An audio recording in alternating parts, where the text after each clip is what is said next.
Officiel à Bruxelles ce mardi 28 février des travaux de la 62e session de l'Assemblée parlementaire de l'OEACP, l'Organisation des États d'Afrique, des Caraïbes, du Pacifique. La délégation du Conseil national de transition, conduite par Assarid Ag Imbarkawan, participe activement aux travaux. Il a, au nom du Mali, formulé des recommandations pour la pérennisation de l'organisation. Des détails dans ce commentaire de Abdoulaye Sako.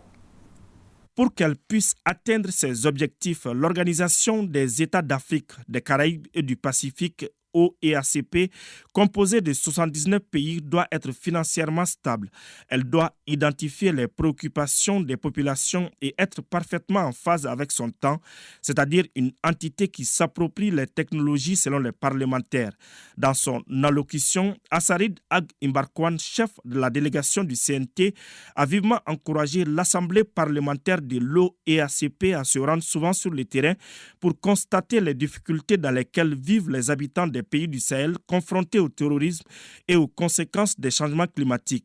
Le premier vice-président du CNT a fait un exposé sur l'évolution de la situation sociopolitique et sécuritaire du Mali et la vision des autorités de transition. La signature de l'accord post-Cotonou, la nécessité pour l'OEACP d'œuvrer pour son indépendance économique et sa capacité à appréhender l'évolution du monde sont entre autres questions évoquées lors des séances de débat. La session a écouté le compte-rendu des travaux en commission.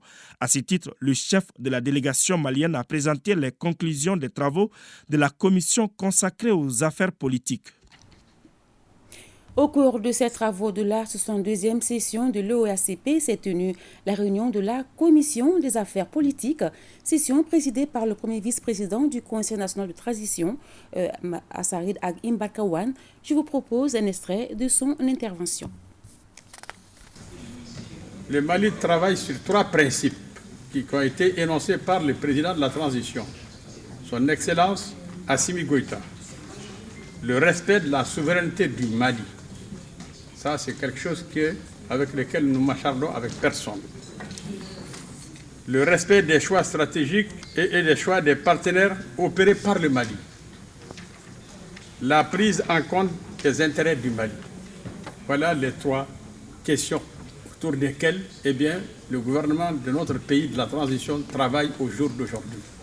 C'est la raison pour laquelle aujourd'hui nous composons avec des pays parce que c'est des choix stratégiques que nous avons faits par rapport au terrorisme. C'est la raison pour laquelle nous sommes suffisamment armés à travers la Russie. Il faut que vous le compreniez. C'est pour défendre nos populations. Et nous sommes en train de défendre nos populations.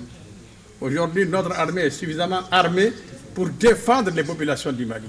En ce qui concerne les questions politiques, le Conseil national de transition a adopté la loi électorale pour aller rapidement à des élections libres, transparentes et crédibles. Nous avons mis en place l'AIGE, l'autorité qui est chargée désormais de faire les élections.